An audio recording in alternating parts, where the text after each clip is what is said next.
This is Thank You Mama, weekly lessons from mothers all around the world.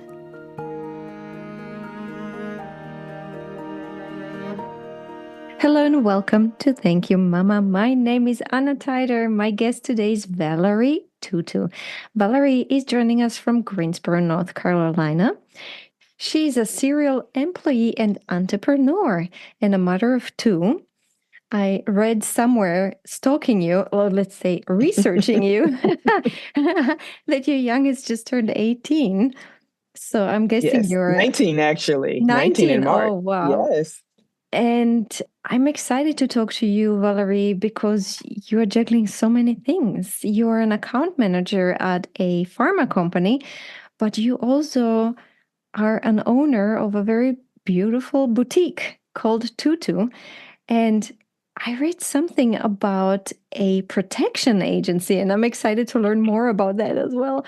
So, welcome to Thank You Mama. Yes.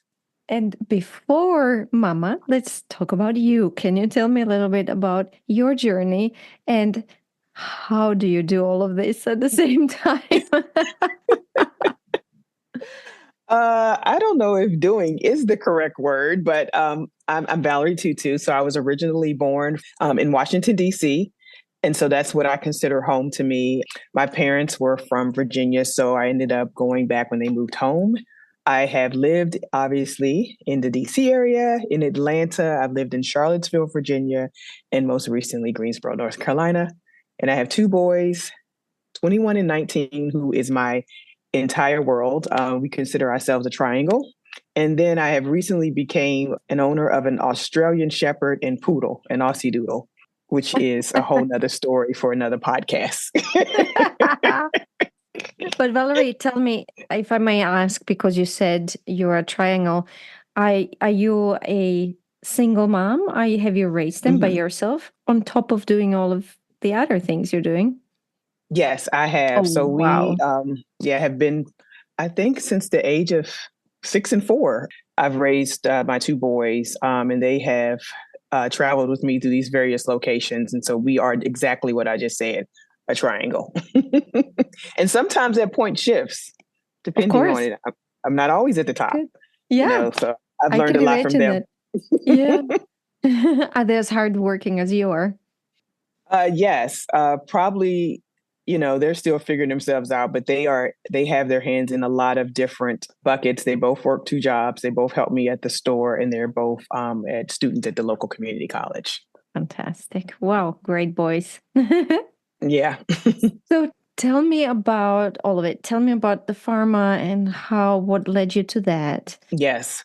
So it actually started with my mom, surprisingly. When we were growing up, she was huge on making sure we had good dental health. Growing up in rural Virginia, that was not something she had access to. And so as she became an adult, she realized the importance of oral health. And so she was like notorious for taking my sister and I to the dentist and to the doctor. But I also saw that because of the circumstances that she did not often have access to the same things that she made sure that we had access to. So I grew up wanting to be a dentist and ended up going to college with that in mind. But when I was working at the pharmacy on campus, I met a lady who was in the pharma industry, and she had shared with me about the career. So I ended up, when I graduated, deciding to pursue pharmaceutical sales as a career. But I say that it really stemmed from my love for dentistry and my mom's strong lack of healthcare and dental health, which led me to the pharmacy, which led me to the pharmaceutical industry. So you're an account manager, as we mentioned, at a very large pharmaceutical company. Yes. When did you open your boutique? So in full transparency, I have always had another career in terms of being able to manage that. I've always had, like, whether I was in between pharma jobs or managing something else, I have historically always had 2 jobs. And so I opened my boutique. The idea probably came in 2022, and I opened it. What year is this? This is how fast time goes. It's so we're in 2024. So I actually opened it in same. February. I'm like, what year is it? What is it? So February of 2023. And to go back, I had picked up a job here locally during the pandemic where I was just working one day out of a week in a retail location. And it really stemmed from me wanting to just have a discount on their clothes that I was in love with. And I stayed there for 2 years. Mm-hmm. And in that role, I really began to deep dive into my love for fashion and fabrics and even in the retail space. And then being in this area, I saw a deficit in the community and decided to open up a boutique. So you're juggling a boutique and your pharma job. Mm-hmm. What else? I read about the Alchemy Executive Protection Agency. Yes. Tell me So what. that was I know, this sounds so crazy. So it is actually what it says. It's an executive protection agency. And honestly, I don't really operate in that function anymore. It was really big pre-pandemic, as you can imagine. So is it like a bodyguard? Is it like It personal is. protection agency? It is. Yep. Okay. So we had my partner and I had the pleasure, and I say that, of working with artists in the entertainment industry, and as well as professional athletes all around the world and even the country. I mean, we had at one point up to 10 guards in various cities and bodyguarding artists around the world. And so his experience in the industry with my business acumen kind of merged, and we were successfully able to manage some of the top artists at the peak of their careers. And the beauty of that is to see some of the gentlemen that was working for the agency who have now flourished and went on to different things as their exposure to that. So I always tell people it's never about you. It's always about the service that you do indirectly and directly to other people. So though you may think you're starting a career that could potentially fund your college education for your kids, you're also being able to employ people and their lives are being changed as a result of that. So that has been what we were able to see. But it was fun. I mean, we got in. I had a good time. We had got into all the concerts and things like that. And my kids had exposure to certain things, but it was definitely a challenging career because you were in nightclubs and, sometimes you're dealing with unsavory individuals. So it had its own challenges as well, but it flourished for about 5 or 6 years and it was incredible. Wow. That's I've never interviewed a lady who owned a protection service. That's awesome. I mean, I know it was a lot, and it was just so random how I got into it, but I didn't mention it a lot because of the people that we were around and all the non-disclosures and things like that. I can imagine that. What other fun things have you done? It sounds like you've always been busy doing some fun. I have. I was like, sometimes when I talk about myself, I'm like, these people gonna think something wrong with me. But I also have a master's degree in counseling. So I spent 5 years as a therapist. I always tell people that though I only operated in that space for a short period of time, it tremendously transformed my view of people. It actually made me a better salesperson. It made me a better mother.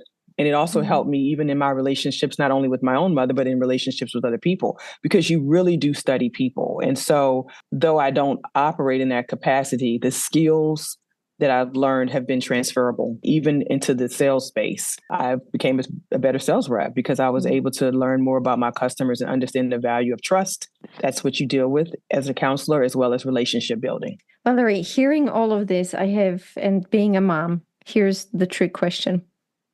How did you juggle all of that with being a mom of two? Did you have any help?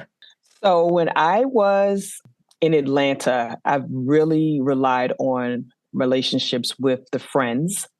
There was such an amazing group of people there when we were in Atlanta that our kids grew up together and, we took turns. I think also because I was a single parent, my kids became independent. So there were things that they were doing at an age that many of their friends did not have to do or, wasn't required of them. My oldest probably took on a role prematurely, but in the summer times they was with grandma, so I got a break. So they went to camps, but I've always had a really good host of friends. And those that supported me. And then when they were in Atlanta, they spent time there with their dad, that's where he resides as well. Mm-hmm. So Mm-hmm. I can't take all the credit, but I would say that they grew up and it was just what they had to do. So they were probably folding clothes and washing clothes before kids were, but it was what was required of them. And I don't regret that at all, but they learned a lot. They learn a lot. It's amazing they became independent young men who can do many things. I agree. Should we jump to talk about Mama Emma? Yes, Tell of me about course. her and her life. We already learned a little bit about her care for your health and your teeth. Tell me about her. Yes, she is the oldest female, and she is the second of 8 children. And she was raised in Bedford, Virginia, or what they call Smith Mountain Lake area here in the Virginia space, and graduated from high school, and then moved on to. And after she finished high school, she stayed in Virginia, and then they moved to DC, which is where she had my sister and I. And she was married to my dad, and they raised us, or we started to raise us in the DC area. When and where did she meet your dad? Was it a school? That is a very good question. I have no idea, but really? I do know. Yeah, he was friends with my dad was friends with her older brother. Mm-hmm. So it was in Virginia. My dad was also in the military, and my uncle was in the military. Mm-hmm. So that's how they met. Mm-hmm. So what happened after she got married?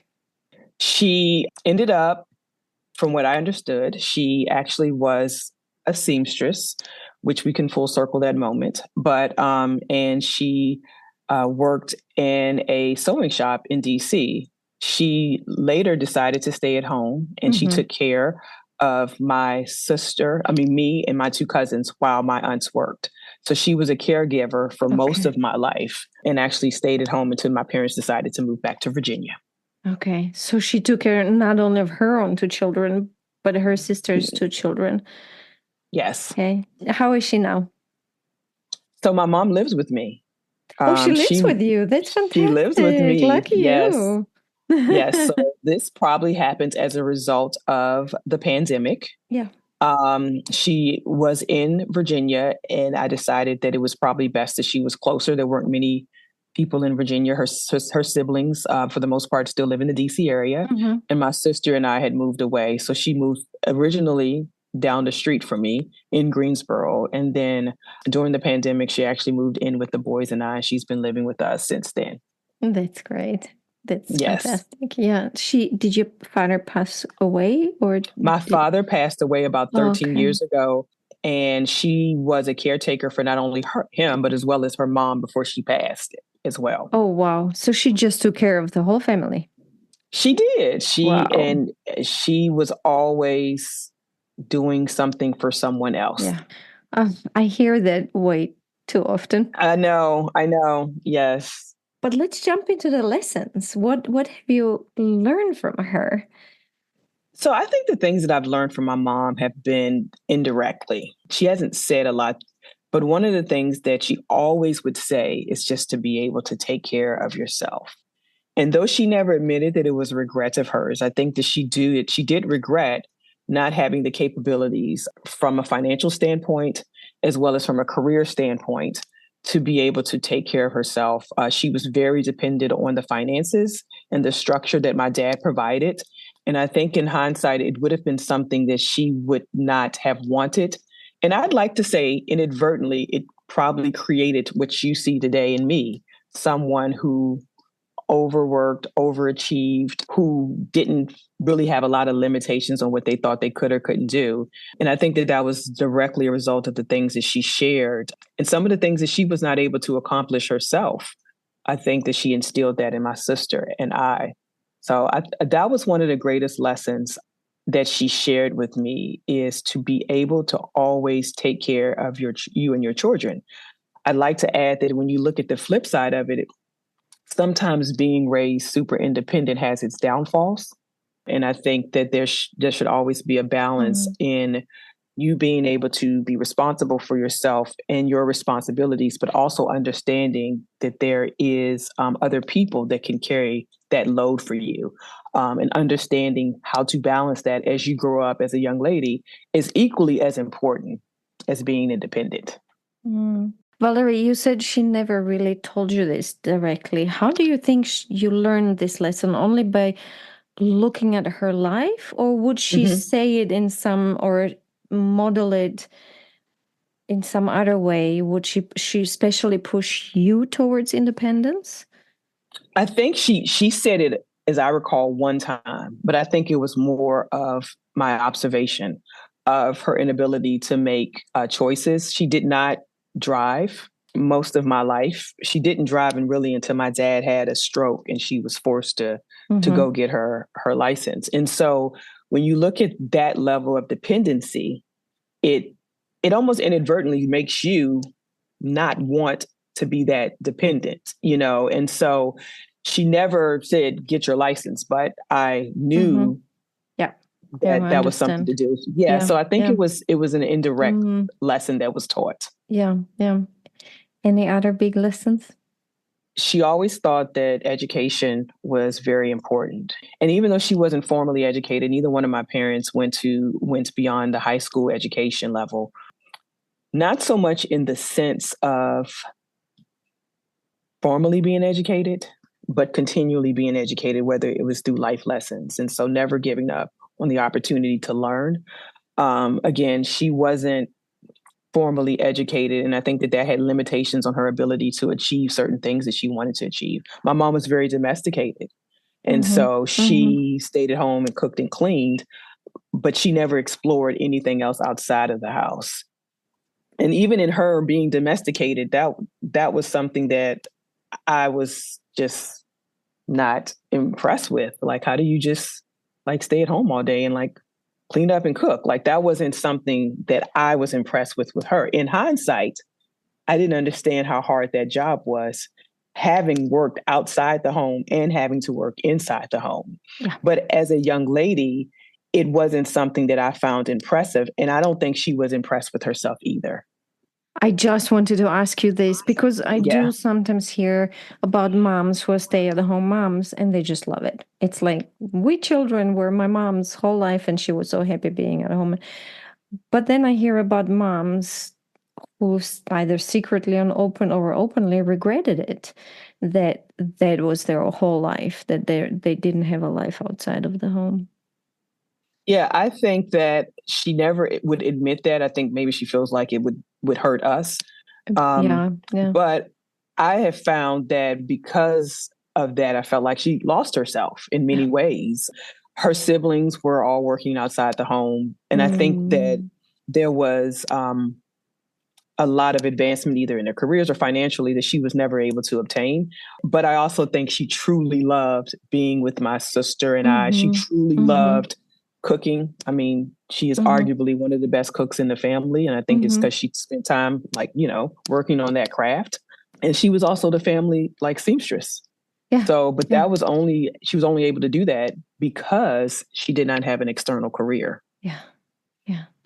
Have you ever detected any secret talents? Do you have an idea of what she would have been good at outside of home? I think that she could have. I'd like to say now that I'm sitting in this space of owning a store that my mom could have been this amazing Yeah. designer. Mm. Like she could have created Mm-hmm. all of these fabulous pieces that everyone Mm-hmm. wore, and I could be romanticizing this vision that I have, but she was really that good, and I'm always impressed with people who are good with things where they're not actually trained. Yes. Yeah. So Yeah. like, you see athletes who never had a trainer and they're like amazing athletes. My mom was never trained.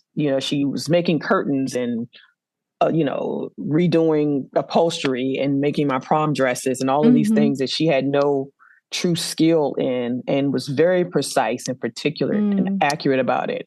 And so if she had the chance, I think that she could have went to the Fashion Mm. Institute in New York and just been this amazing designer and with a warm spirit and a serving heart.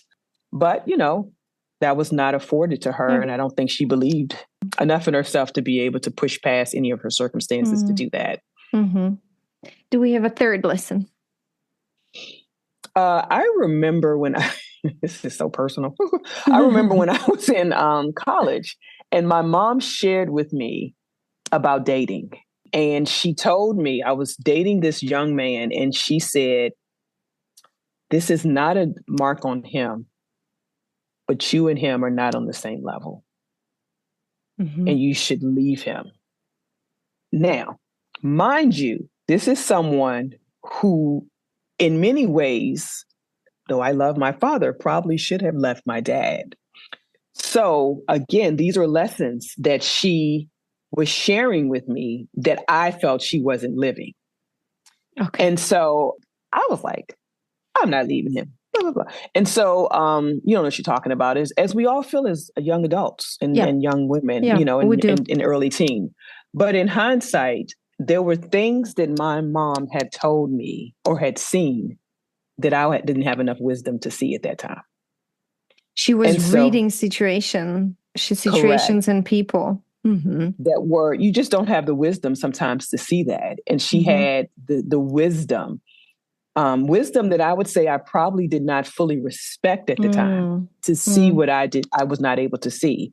And so when I look back on that conversation and I can hear it clearly, that relationship had the potential to change the trajectory of my life. And so I always listen to my mother now.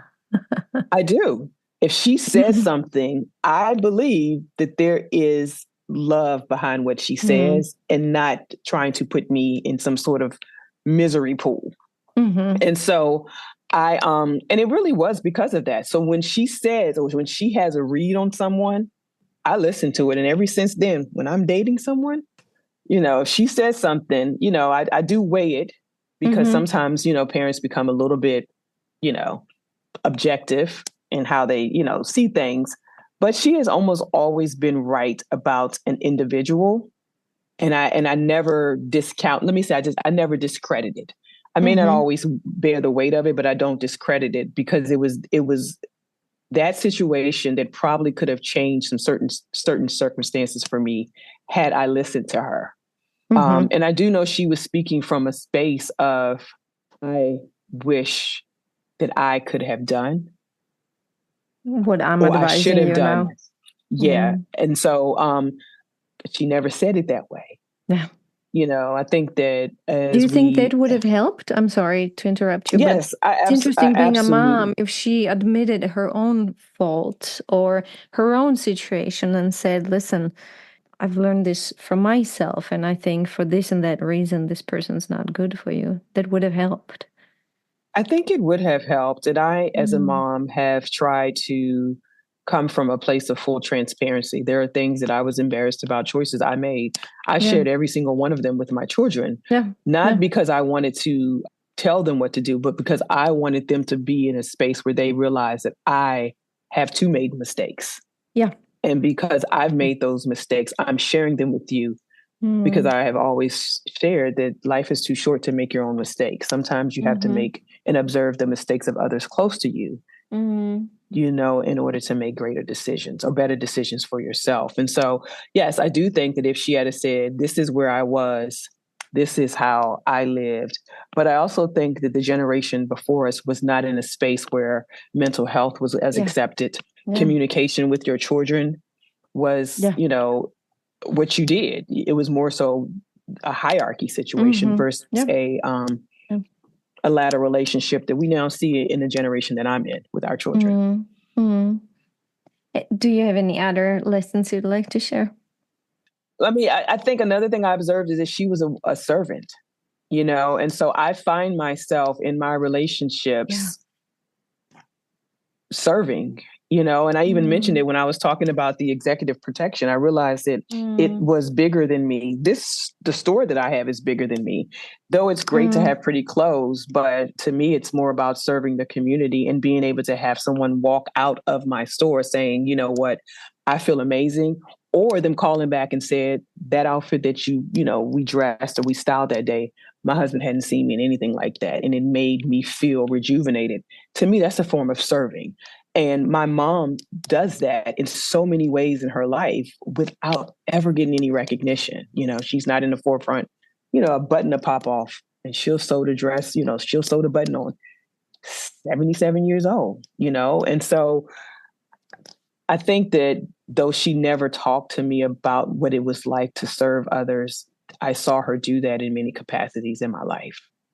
But Valarie, when you said she's a servant, maybe you heard me huff Yeah, I and did. exhale, because through this 145, 6, 7, I don't even know how many interviews, hearing all these mother stories, I hear so much about this female quality of taking care of others and serving others, which can be such a double-edged sword, and I'm learning that it's on us to learn the healthy amount of serving, to learn to serve while still keeping ourselves healthy, and Yes. keeping this balance of taking care of others and also taking care of ourselves. Yeah, I agree with you. I think sometimes we do that to our own detriment. Yes. And I think my mom was a classic example of a woman who served, but forgot to take care of herself. And so again, when you talk about lessons, those are things that I learned, like it's great to take care of your kids, but you need to stop every now and then and take a walk for yourself or go get your nails done. And my mom never did those things. She never did those things. I mean, she didn't start getting her nails done until maybe 10 years ago. You talk about someone in their 60s who actually paused and did something for herself. And even in that capacity, there's still some discomfort. Yes. So I learned those things by observation. I mean, I think the theme of this conversation is that though my mom never said a lot of things to me about what I should or shouldn't do, me watching her shaped me as a mom and as a woman in this world. Even her lack of saying things made me overly communicate to my children. Exactly. I want to jump to the last question, but equally important. But maybe we have answered this already. I always ask my guests, what is something very important that you had to learn yourself, that your mom was not able to teach you? What do you wish she was able to teach you or she taught you? I think that one of the things that I struggle with is not feeling like I have to do it all. I think that because she didn't do the things that I thought she should do, I decided that I was going to do everything. And I think it's what the challenge in that is that when you do everything and it works, it perpetuates you doing everything. Yeah, I know. Yeah. And so, and it's not to say that there wasn't failure in that, but when it works, you continue to do everything. And so, because my mom, she didn't do anything, in my opinion, in terms of a career for herself, I have learned the art of reinventing myself and being completely okay with it. But she gave me the strength to believe that I could do all of those things by what she wasn't doing. But I don't think she gave me the words to say, you don't have to do all of those. All those things. And so now as we communicate, because we probably spent more time together than we ever have in my entire life, because she has lived with me for the past 4 years, I have learned and observed a different side of her than I have as a child and even as an adult raising my own children. And so she has a certain piece about her and a certain like absolute about her that I think comes with age. I didn't see that earlier in her life, I think it maybe showed up in frustration and maybe in sadness, and now it's just pure peace. And so I look forward to being at that stage. But I definitely think that I wish that she had told me that I could chill out. This is going to be the title of our episode. Chill out. I just decided as I'm writing this down. I love it. I love it. Just Me chill too. out, you know?